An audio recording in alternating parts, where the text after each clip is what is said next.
Halo, selamat malam pemirsa. Mari kita menjauh sejenak dari hiruk-pikuk politik, menjauh dari bermacam polemik. Dengan Pancasila dan Konstitusi sebagai referensi, kita berdiskusi untuk perbaikan negeri. Membahas bermacam isu kebangsaan, bukan kepentingan pribadi, kelompok, atau golongan. Visi negarawan menjadi kanalisasi gagasan-gagasan luar biasa untuk memecahkan berbagai persoalan bangsa. Dan apa tema diskusi kita? Berikut rangkumannya. Bersediakah saudara-saudara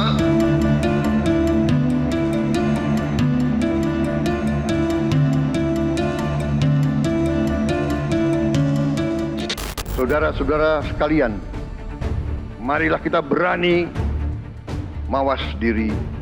Marilah kita berani menatap wajah kita sendiri. Dan mari kita berani memperbaiki diri kita sendiri. Marilah kita berani mengoreksi diri kita sendiri.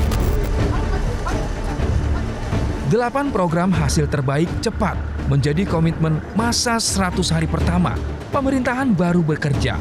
Presiden Prabowo juga telah mencanangkan 17 program prioritas yang harus dilaksanakan jajarannya.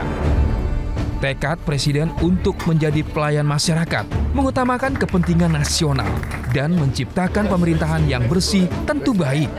Namun belum tentu niat baik itu tersebar merata pada birokrasi di bawahnya. Birokrasi bagaikan otot yang menggerakkan pemerintahan. Sayangnya otot itu kerap loyo, bahkan kesleo. Kinerja pemerintah pun terganggu dan sasaran pembangunan tidak tercapai. Pemenang hadiah Nobel Ekonomi, Daron Acemoglu menyatakan, selama pengelolaan negara hanya menguntungkan segelintir elit, mewujudkan bangsa yang sejahtera dipastikan sulit. Acemoglu menegaskan, lembaga politik dan ekonomi yang inklusif menjadi kunci kesejahteraan yang merata.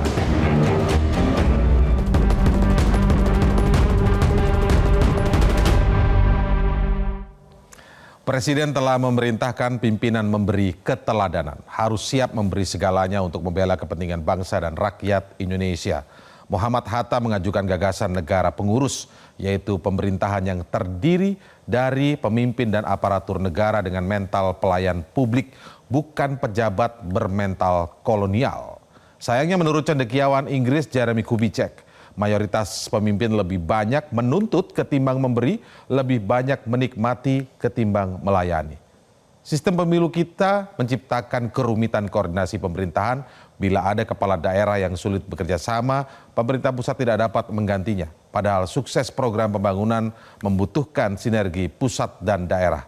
Dengan beragamnya latar belakang politik kepala daerah, bagaimana Presiden memastikan kesinambungan kebijakan, menjaga marwah istana, adalah tema diskusi pekan ini. Dan malam hari ini kita sudah bersama dengan 3 narasumber.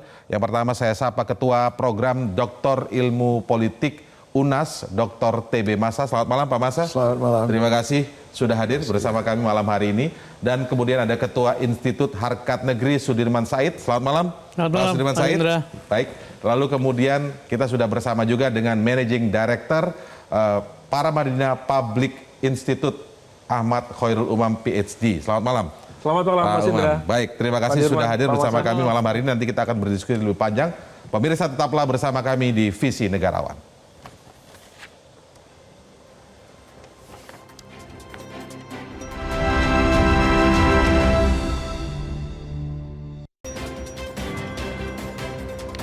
Ya, pemirsa, Presiden mengakui ada banyak tantangan dalam menjalankan pemerintahan, bekerja untuk rakyat, bersih, melayani, mengabdi, efektif, hemat anggaran adalah visi pemerintahan Presiden Prabowo. Tantangannya, bagaimana menyebarkan visi pemerintahan bersih dan profesional itu ke seluruh penjuru Nusantara. Saya langsung berbincang begitu ya, atau berdiskusi tentang hari ini kita sudah selesai melaksanakan pilkada serentak dan mungkin ini adalah pertama dalam sejarah Republik ini dalam konteks politik prosedural ya, yaitu pemilu. Dalam hal ini pilkada ada 1.533 pasangan calon di 37 provinsi, di 415 kabupaten dan 93 kota serentak melaksanakan. Sebagian pihak ini Pak Sudirman menyebut bahwa demokrasi prosedural di Indonesia sudah semakin matang. Bagaimana Anda melihat gelaran pilkada serentak ini? Ya, ada satu media menyebut begitu dan tergantung dari sisi mana melihatnya. Kalau kita meletakkannya sebagai harapan bisa jadi tadi prosedur ya. Misalnya sekarang ini ada satu gejala yang hadir memilih kepala daerah itu lebih rendah daripada tingkat tahun-tahun partisipasi pemilihnya ya. Itu kabarnya karena soal kejenuhan, karena soal skeptisisme segala macam itu. Tapi juga sisi lainnya sekian ratus pilkada, 545 kalau tidak salah. Iya betul, totalnya 545. Itu tidak ada satu keributan yang signifikan, artinya. Itu perlu dicatat tuh ya. Artinya itu kita syukuri bahwa pemilu sebagai satu prosedur yang ya sudah itu kita kerjakan dengan baik tanpa ribut-ribut. Catatannya tentu ada sejumlah catatan. Tapi tadi kalau dikatakan apakah sudah makin matang atau tidak, itu debatable. Itu debatable karena kita juga masih melihat cerita mengenai cawe-cawenya mantan kepala negara segala macamnya. Itu sesuatu yang menurut saya barangkali bukan aspek legal tapi lebih pada etik yang selalu kita perdebatkan. Jadi persoalannya selalu etik kayaknya beberapa waktu terakhir ini. Nah, ingin sedikit komentar pidatonya Pak Prabowo tadi. Sangat menarik karena itu dikemukakan dalam forum resmi. Forum pertama kali beliau dilantik sebagai kepala negara. Kemudian disaksikan oleh seluruh, bukan hanya tanah air tapi seluruh dunia kan. Bahkan hadir di situ para diplomat dan juga pemimpin negara dari berbagai negara. Jadi harusnya itu satu statement yang powerful yang sekarang kita sedang menunggu. Apakah ajakan harus berani memperbaiki diri, harus berani melakukan introspeksi, harus berani melakukan mawas diri itu sesuatu yang betul-betul akan dilaksanakan. Karena memang itulah indahnya demokrasi. Begitu terjadi pergantian leadership, kepemimpinan, ya waktunya untuk melakukan perbaikan-perbaikan. Catatan yang kemarin kita tengok kembali, yang salah tidak diteruskan. Itulah yang namanya memperbaiki diri kan. Jadi itu gagasan yang kita harapkan. sudah diluncurkan melalui kata-kata, tinggal tindakan konkretnya publik sekarang menunggu. Betul. Dari Pak Prabowo sendiri begitu ya. Dan kita tidak boleh terlalu dini menyimpulkan apapun karena kan baru bekerja sebulan lebih ya barangkali. Jadi kita lihat. Tapi yang pasti publik menunggu itu ya. Betul. Karena kalau dari kata-kata gagasan yang diluncurkan itu sudah nilainya luar biasa sebenarnya. Baik, kalau dari Mas Umam sendiri melihat seperti apa konteks pilkada kita sudah selesai melalui demokrasi prosedural untuk kepemimpinan nasional, begitu juga di legislatif. Nah sekarang baru-baru ini, baru beberapa hari terakhir ini kita menuntaskan sebenarnya ini adalah tantangan besar juga ya ketika mampukah kita menggelar pilkada serentak ini. Dengan pertanyaan yang sama, menurut Anda apakah secara prosedural kita sudah cukup matang? Dari berbagai faktor tadi disebutkan Pak Sudirman Said, dalam konteks etik tadi masih ada persoalan, tapi secara teknis misalnya yang kita khawatirkan misalnya isu SARA, kerusuhan dan lain sebagainya tidak ada. Secara TSM ya, terstruktur sistematis masif memang tidak ada, tapi ada satu dua di berbagai daerah muncul sempat ada memang. Bagaimana Anda melihat secara umum dulu? Mengukur tingkat kematangan demokrasi, terutama dalam konteks desentralisasi, itu tidak semata-mata dari aspek keberhasilan penyelenggaraan pemilihan dalam konteks ini adalah pilkada. Tetapi bagaimana kemudian proses demokrasi lokal itu kemudian bisa berdampak pada hadirnya tata kelola pemerintahan lokal yang baik atau local good governance. Kalau misal kemudian itu bisa dihadirkan, kemudian masyarakat mendapatkan impact yang cukup memadai, ada public delivery service yang cukup baik, maka itu bisa dipahami bahwa kematangan berdemokrasi memang betul-betul matang, bukan semata-mata semua berjalan lancar, tidak ada mobilisasi kekuatan yang kemudian berkonfrontasi ya. Karena bagaimanapun juga saya setuju yang disampaikan Pak Sudirman Said tadi, bahwa tidak ada apa-apa di atas kertas, di lapangan, bukan berarti bahwa kemudian di lapangan itu bebas dari money politics, bahwa di bawah itu kemudian lepas dari belenggu oligarki dan sebagainya. Nah oleh karena itu ini yang kemudian harus kita refleksikan bersama. Karena bagaimanapun juga penyelenggaraan Pilkada 2024 adalah sebuah eksperimen baru dari teman-teman di Senayan dan juga pemerintah.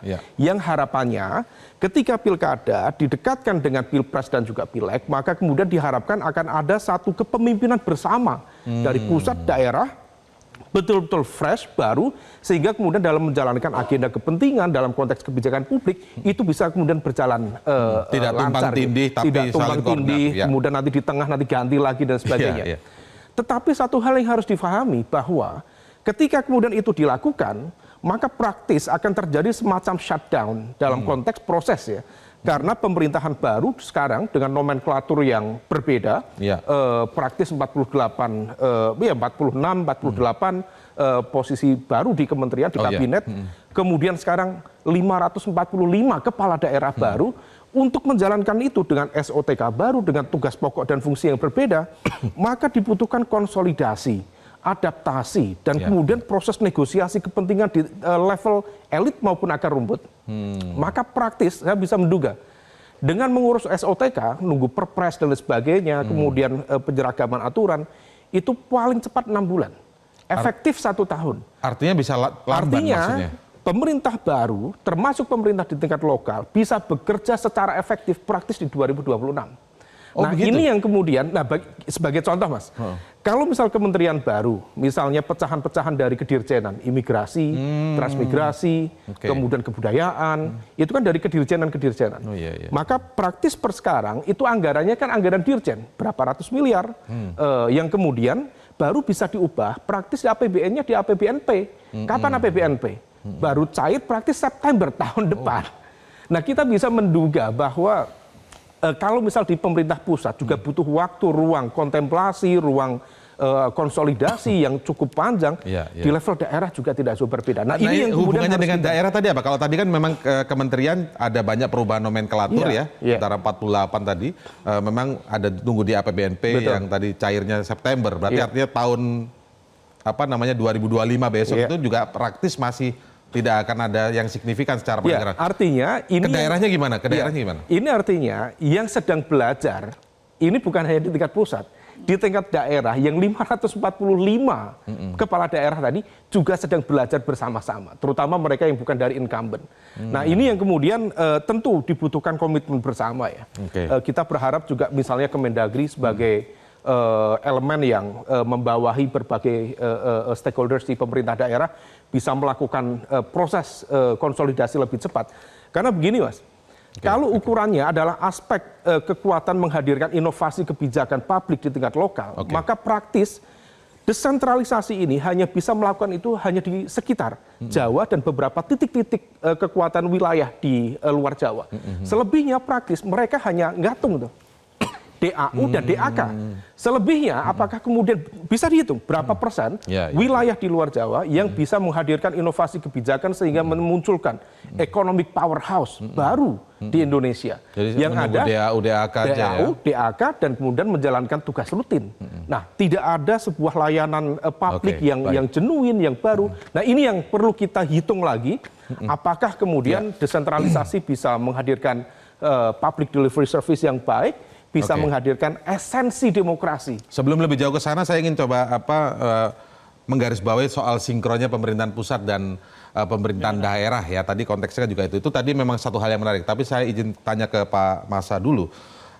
Kita ingat saat 7 November Rakornas pemerintahan pusat dan pemerintahan daerah, Wakil Presiden Gibran Rakabuming Raka itu mengingatkan kepada para kepala daerah yang hadir saat itu bahwa sekali lagi digarisbawahi tidak ada visi lain selain visi presiden. Nah, bagaimana Anda melihat itu bisa benar-benar terwujud nanti? Tadi Mas Umam juga sempat menyinggung bahwa pemilu yang dilaksanakan secara serentak di tahun yang sama, pemilihan presiden sudah ada hasilnya, pemilihan kepala daerah yang baru juga sudah ada hasilnya. Diharapkan ini semua start sehingga bisa sama-sama awal, tidak ada yang diganti di tengah-tengah. Mungkinkah ini bisa terwujud? Jika konteksnya juga kita hubungkan dengan soal otonomi daerah, Pak Masa. Ya, yang pertama kita harus paham dulu ya. Sistem pemerintahan kita adalah sistem presidensial. Itu yang pertama. Jadi tanggung jawab secara menyeluruh itu tetap pada presiden. Kalaupun ada visi daerah, itu adalah menggambarkan lebih kepada kepentingan lokal. Tapi dalam konteks kebijakan nasional, maka yang mendrive itu adalah presiden. Itu yang pertama. Yang kedua, presiden itu diberikan kewenangan yang sangat kuat.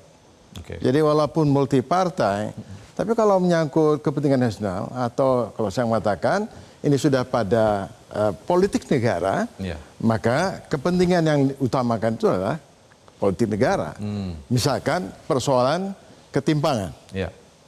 Ya, ketimpangan sosial itu tidak hanya persoalan lokal, itu ada kait-mengkait dengan sistem kekuasaan, ekonomi politik yang terpusat dan seterusnya.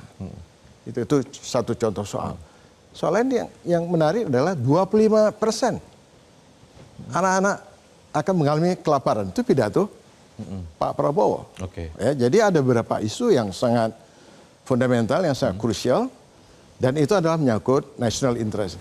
Nah, kembali lagi kepada Presiden, ya, bagaimana bisa mendrive kebijakan-kebijakan nasional itu, kemudian daerah-daerah itu tidak ada pilihan lain, ya, kecuali ikut. Boleh berbeda, tetapi itu yang sifatnya lokal. Jadi kalau kemudian ada tumpang tindih, kemudian harusnya tidak terjadi ya. Tidak terjadi, itu berarti ada persoalan ya pada level kepimpinan daerah.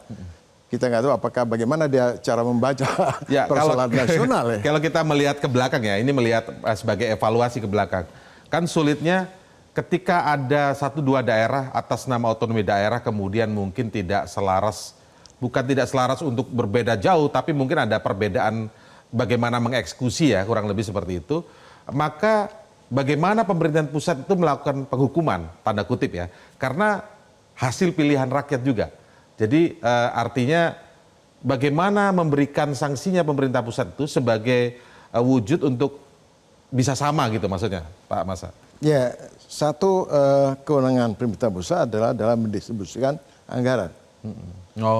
Ya, sebenarnya itu kuncinya mudah sekali.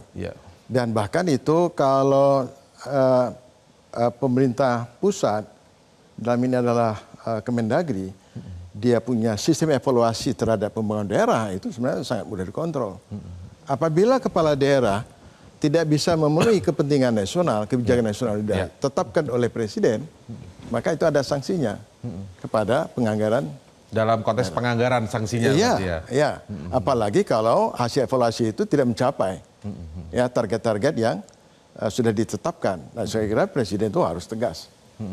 Dan Presiden tidak boleh ya ragu-ragu untuk mengambil tindakan. Nah, ini kembali lagi, tentu kan Presiden itu dibantu oleh menteri-menteri. Nah, jadi sebenarnya tugas menteri-menteri itu adalah bagaimana menerjemahkan, kemudian sekaligus mengoperasionalkan melalui birokrasi, ya kementerian, lalu sekaligus juga mengevaluasi. Saya kira 3 hal itu. Nah, kalau menteri itu dia tidak mampu untuk menjalankan itu implikasinya pada kebijakan Presiden. Walaupun Pak Presiden, Pak Prabowo pidatonya itu kan saya jadi apa ya, boleh juga ini ada suatu harapan baru ya. Ya, tapi pertanyaan tadi Pak Sudirman saya kira juga tadi sudah mengatakan. Publik menunggu. Menunggu. Ini semua menunggu ya. Apakah pidato Pak Prabowo itu bisa nggak diwujudkan? Salah satu contoh lagi, saya yang sederhana. Soal law enforcement. Penegakan hukum itu bukan hanya persoalan ada yang di peradilan, tapi bagaimana menertibkan birokrasi. Ya, bagaimana birokrasi supaya efisien, bagaimana kerja birokrasi tidak bocor, bagaimana kerja-kerja birokrasi itu accountable di dalam penggunaan anggaran dan juga accountable di dalam outputnya, outcome-nya. Hasilnya. Kalau sistem itu ada dan bisa diefektifkan, saya kira komando ya Presiden sebagai komandan ya, jadi pidatonya itu akan bermakna kalau ini bisa dijalankan. Tetapi kalau lini-lini mulai dari kementerian ke bawah tidak mampu, saya kira agak susah. Ada garis bawah publik menunggu karena apa yang dilontarkan oleh pemimpin nasional dianggap luar biasa, ada harapan. Tapi dari sisi lain tadi Mas Umam bilang kalau kerja-kerja secara teknisnya praktis baru 2026 itu bisa berjalan mulai maksimal. Nah, kapan publik bisa, selama apa publik bisa menunggu apa yang dikatakan dan itu bisa terjadi dalam bentuk perbuatan? Kita akan membahasnya setelah jeda berikut, tetaplah di Visi Negarawan.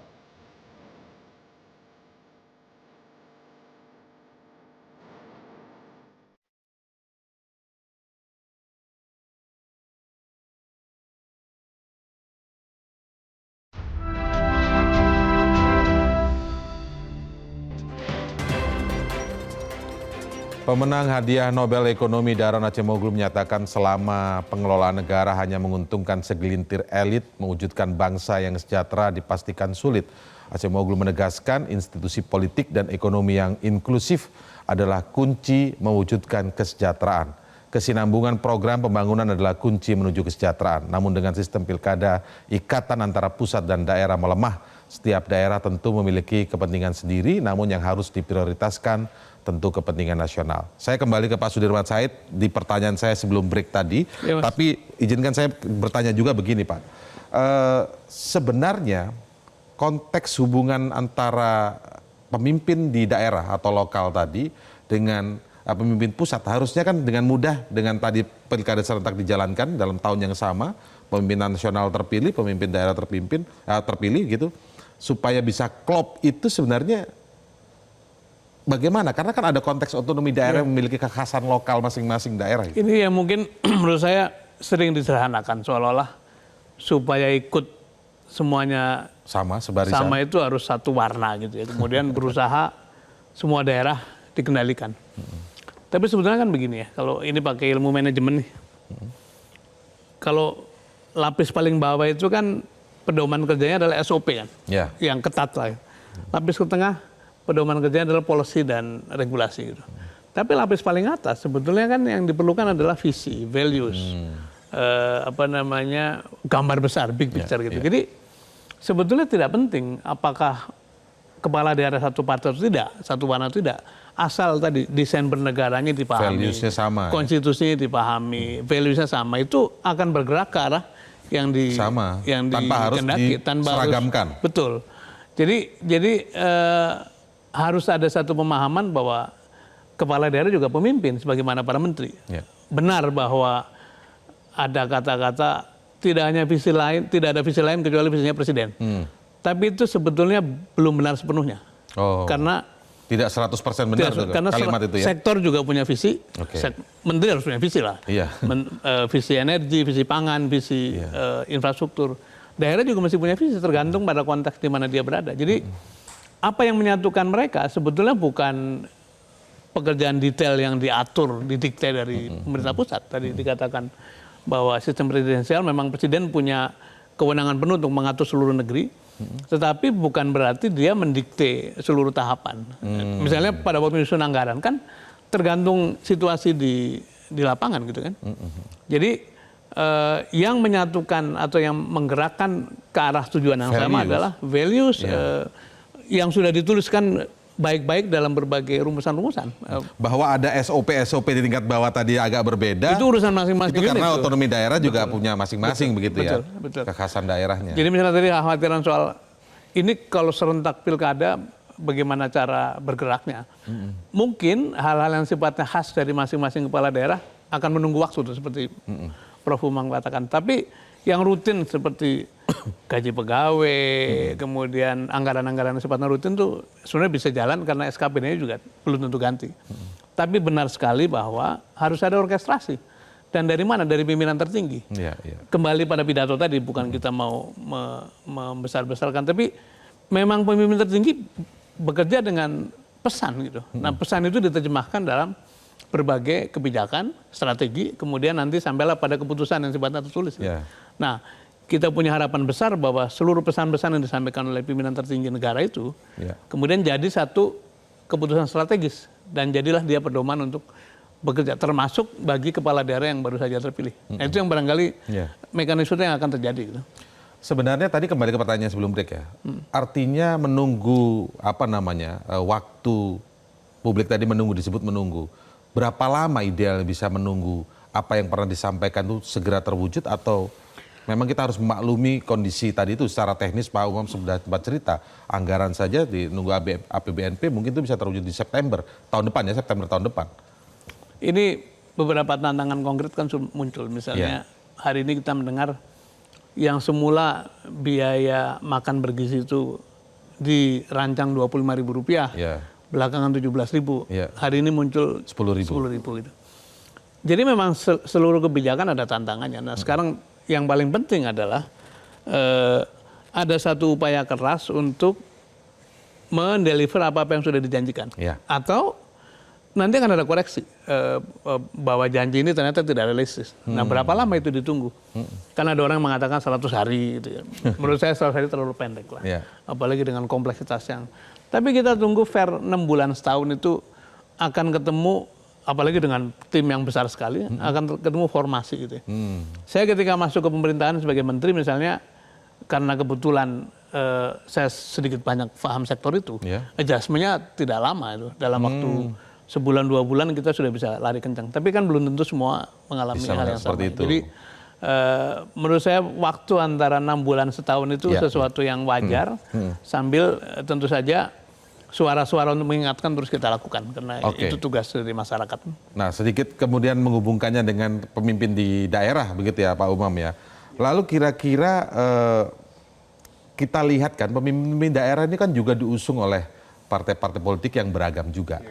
Kadang ada di tingkat nasional itu bersama-sama dalam koalisi, mungkin ya kalau sekarang kita dengar Kim Plus gitu ya. Tapi ada juga dalam Kim Plus di nasional itu berbeda juga di daerahnya gitu. Nah, pertanyaan dan tantangan tentu saja sebenarnya ketika mau bersama, dan maksudnya bukan bersama, visinya, value-nya sama, tapi datang dari parpol yang beragam juga kepala daerah ini. Kan kadang-kadang kepala daerah juga ini ketumnya seperti ini nih, tuntutannya atau tuntutan dari kepartainya juga seperti ini misalnya. Mungkin agak sedikit beda nih kalau programnya pemerintah secara nasional, secara teknisnya bisa nguntungin partai yang sebelah sana gitu. Itu kan kita temui setiap saat di lapangan begitu, dalam 5 tahun perjalanan kepemimpinan baik di daerah maupun di nasional. Kalau Anda melihat ini seberat apa tantangan ini bisa diatasi sehingga visi yang sama itu atau value yang sama itu bisa terjaga itu antara presiden dan pemimpin daerah. Iya, memang kalau misal kita cermati dari sisi kepartaian ya, kepartaian sendiri dalam melakukan rekrutmen dalam proses pilkada itu memang relatif to some extent ada yang berdasarkan kaderisasi dan juga rekrutmen yang serius.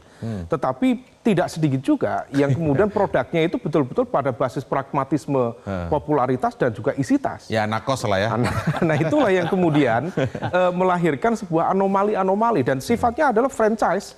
Siapa yang bisa memenuhi ini ya silahkan diambil, dan akhirnya begitu sebagian dari mereka terpilih, ya kemudian tidak ada satu cara pandang yang sama. Kalau misal kemudian berasal dari satu partai yang sama juga tidak menunjukkan karakter kepartaian yang serupa. Nah, ini yang kemudian seringkali memunculkan anomali. Dan kita harus jujur bahwa desentralisasi di Indonesia memang dalam konteks tertentu melahirkan perbaikan-perbaikan.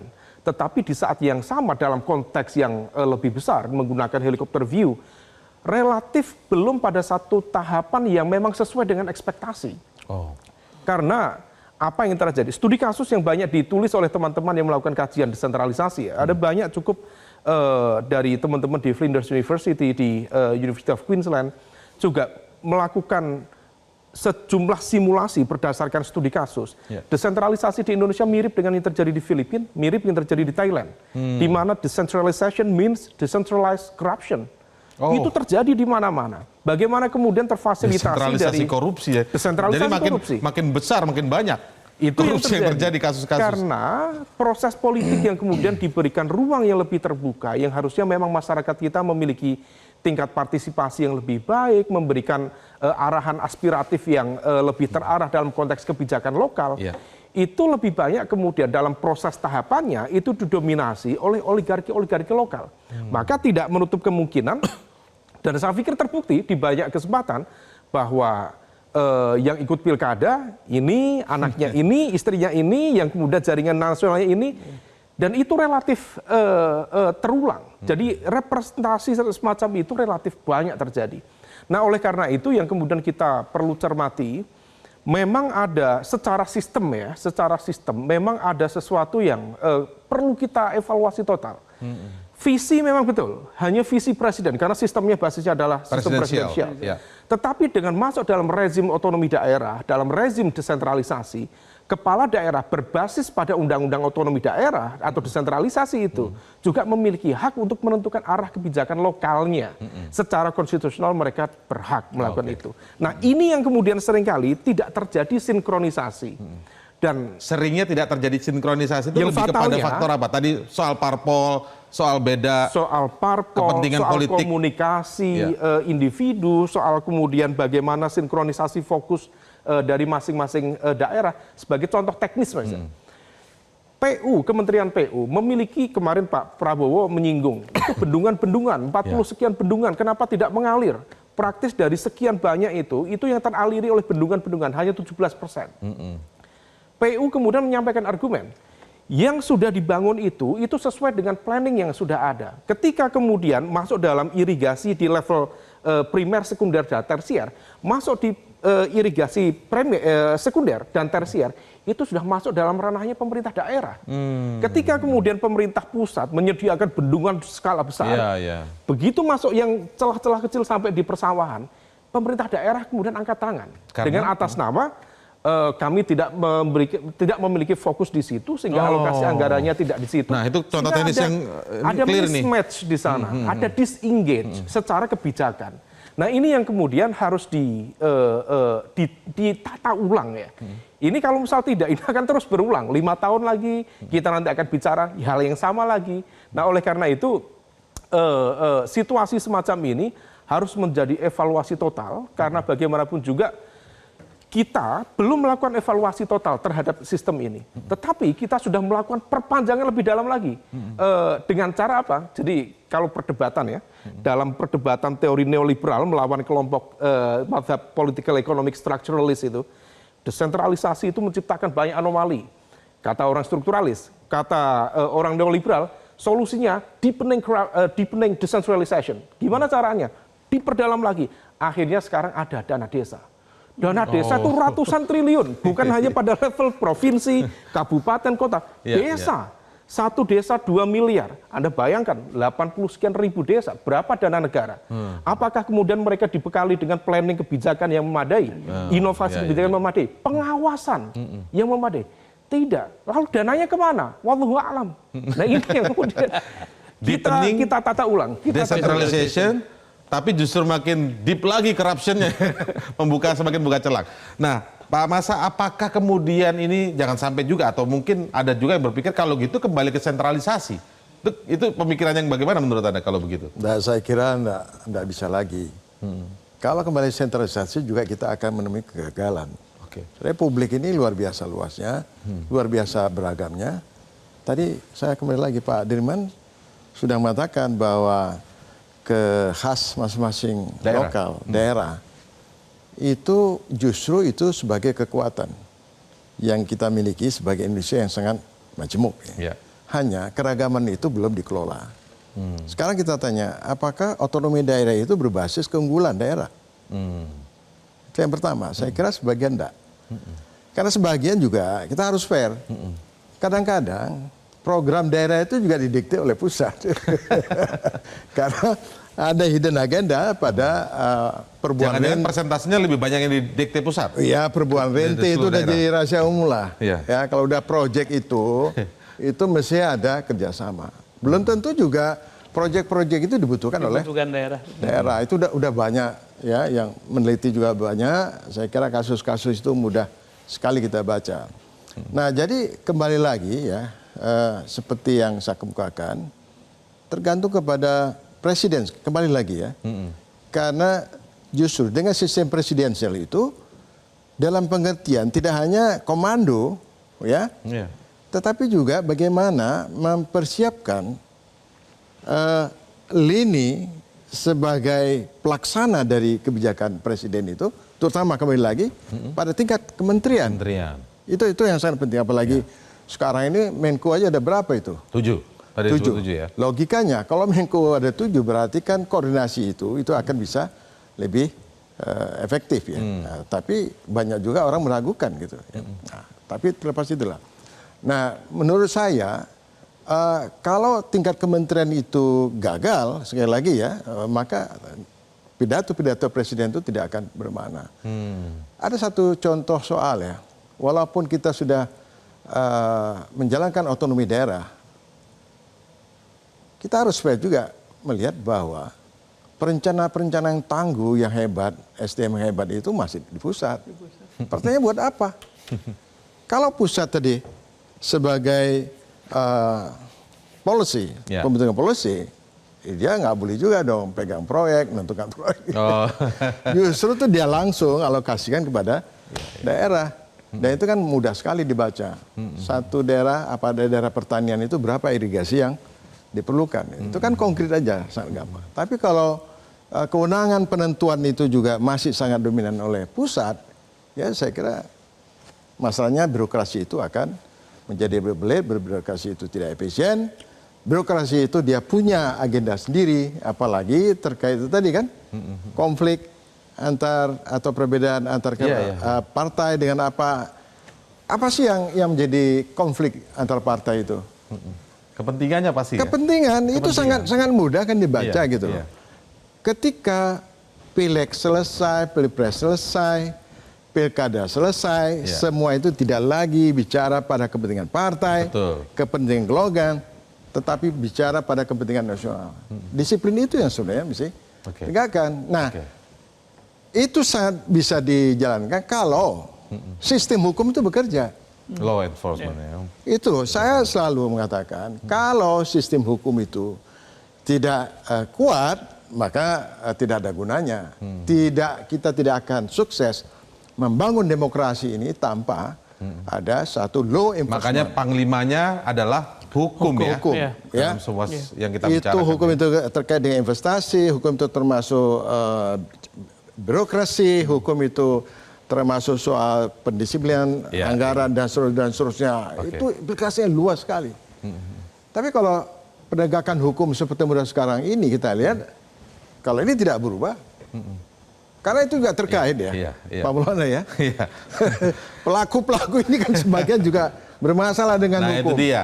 Kalau panglimanya hukum untuk mewujudkan semua yang kita bicarakan ini bisa berjalan lancar, karena tadi kalau sedikit kesimpulan awal sebelum kita akhiri nanti, itu adalah sistemnya masih memungkinkan untuk kemudian baik dan memang sudah cukup baik. Kadang-kadang memang berbeda soal tadi kepentingan. Ada kepentingan untuk terus ya misalnya oligarki dan lain sebagainya itu. Nanti kita akan bahas lebih lanjut. Pemirsa tetaplah bersama kami di Visi Negarawan.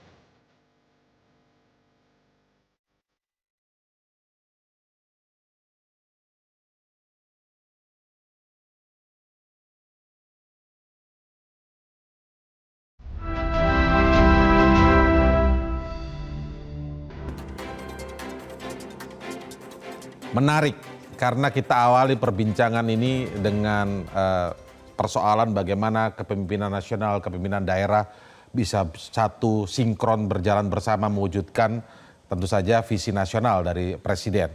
Tadi kita juga berbicara soal berbagai kendala, misalnya pemimpin daerah diusung oleh berbagai partai politik yang beragam, lalu ada kepentingan-kepentingan. Kenapa saya sebut menarik? Karena tadi Pak Masa menyebutkan kuncinya adalah soal hukum. Sebenarnya ini jauh dari topik kita, tapi ketika kita jalin perbincangan tadi dengan itu, memang persoalannya di situ. Kalau hukumnya kuat, nah persoalannya itu mungkin kurang terlihat kita di di beberapa waktu terakhir ini. Ada yang kemudian menggunakan oknum dari penegak hukum untuk kepentingannya, baik itu politik dan bisnis misalnya. Nah, bagaimana Anda melihat ini bisa berjalan 5 tahun ke depan dengan baik seperti yang kita harapkan tentu saja di meja ini? Ya. Saya kira kita sudah mengikuti ya bahwa indeks persepsi korupsi kita itu kan turun nih. Sebenarnya kembali ke 2014 takdirnya. 2014 kan itu kan tidak pernah terkoreksi ya. Betul. Artinya apa? Artinya power stand the corrupt itu kan tidak berakhir. Jadi semakin orang semakin powerful itu semakin korup juga. Kalau sebuah pemerintahan itu korup, berarti hukum itu pasti lemah. Betul. Itu logis. Kalau hukum itu lemah, maka fungsi-fungsi pemerintahan itu dia tidak akan bisa maksimal. Dan ini juga akan terkait dengan dunia bisnis, ya soal investasi. Kemudian hukum ini juga menyangkut soal birokrasi. Apakah birokrasi itu bekerja sesuai dengan aturan-aturan yang sudah dibuat sedemikian rupa? Saya kira banyak sekali sudah peraturan. Itu saja dilaksanakan, itu sudah setengahnya itu bisa menyelesaikan masalah. Nah, kembali lagi, pidato Pak Prabowo itu, apakah itu akan menjadi makna? Ya. Akan bermakna. Apakah pidato Pak Prabowo itu yang ditunggu-tunggu oleh rakyat itu bisa terwujud? Ya. Nah, menurut saya itu Pak Prabowo itu harus mengawali dengan penegakan hukum. Kalau pejabat, ya, para politisi, banyak kasus, ya, tidak akan bisa jalan semua. Tidak mungkin sebuah kebijakan itu baik, ya, kalau di dalamnya itu apa namanya, penegakan hukumnya lemah, ya. tidak hanya itu, kepentingannya sangat apa namanya, sangat mengancam. Kepentingan Integritasnya rendah lah kalau yang mau mengawal program-program bagus ini ternyata bermasalah. Maka percuma kita dari tadi juga ngomong soal-soal yang baik-baik dan sistem mau diperbaiki bagaimanapun kalau integritas lama percuma. Nah, Pak Umam silakan sebagai penutup. Ya, saya banyak melakukan literatur review tentang kajian anti-corruption studies di negara-negara berkembang. Belajar dari semua itu, kalau misalnya kita merujuk ke Korea Selatan, kita merujuk ke Hong Kong, kita merujuk ke Singapura, kuncinya adalah political will of the top political leader. Dalam konteks ini adalah presiden. Maka kalau misal sesuai dengan tema malam ini, muruah istana, maka kalau misal presiden mau atau memiliki political will untuk menggunakan tangan kanannya Kejaksaan Agung, tangan kiri misalnya ada KPK, kemudian ada Polri, karena ini 3 lembaga yang memiliki elemen kekuatan dalam penegakan hukum, asal zero interest, tidak memiliki preferensi dalam konteks penegakan hukum, kemudian preferensi politik, agenda kepentingan, maka kalau misal itu bisa dilakukan, penataan itu akan jauh lebih efektif. Nah, ini yang kemudian kita harus, kalau misal merujuk ya pada dulu yang disampaikan Aristoteles, yang dimaksud dengan king of philosopher itu bukan semata-mata king seperti raja, tetapi pemimpin yang filosofis, yang memiliki pemahaman, sekaligus juga zero interest tadi itu. Itulah kenapa kemudian orang menuding Lee Kuan Yew otoriter, tidak demokratis. Tetapi kalau dia meletakkan basis meritokrasi, good governance, jadi itu negara peradaban. Hanya dalam waktu praktis 5 tahun kemudian terjadi akselerasi. Nah, ini yang kemudian betul-betul harus kita cermati supaya kemudian narasi ini harus dikembangkan dan dijalankan. Jangan sampai dibiarkan tiba-tiba kemarin kita mendengar ada menteri membuat sayembara kalau Harun Masiku ditemukan 8 miliar. Wah, itu bagaimana menurut enggak ya? Ini coba, ini siapa yang mau disepet itu? Silakan Pak Sudirman. Jadi kita kembali pada desain bernegara ya. Kita memilih republik bukan monarki. Betul. Kita memilih negara hukum bukan negara kekuasaan. Kita memilih demokrasi bukan otokrasi, dan kita membutuhkan meritokrasi. Jadi kuncinya di sana. Meritokrasi. Dan itu ada sempat disebutkan oleh Presiden Prabowo saat pidato awalnya. Hanya kalau itu diterapkan, meritokrasi lawannya adalah nepotisme kan. Betul. Itu. Jadi kalau kita kembali pada pidato Pak Prabowo tadi, mawas diri, koreksi, maka kita mesti menjaga tuh jangan sampai negara republik ini bergeser menjadi negara monarki, menjadi kerajaan, negara hukum menjadi negara kekuasaan, negara demokrasi menjadi autokrasi, dan nepotisme berkembang kemana-mana. Jadi itu yang perlu dibuktikan Pak Prabowo di awal nih ya? Betul. Saya ingin menggarisbawahi dari kedua pembicara kita ini, keteladanan menjadi penting.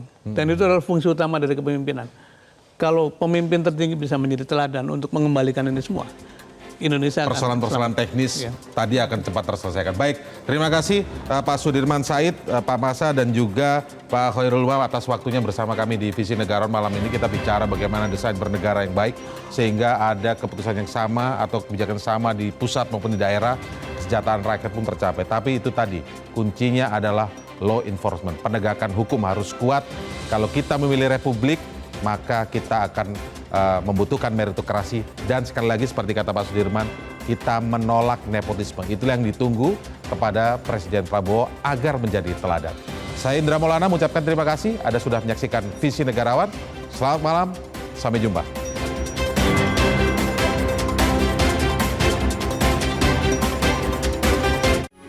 Metro TV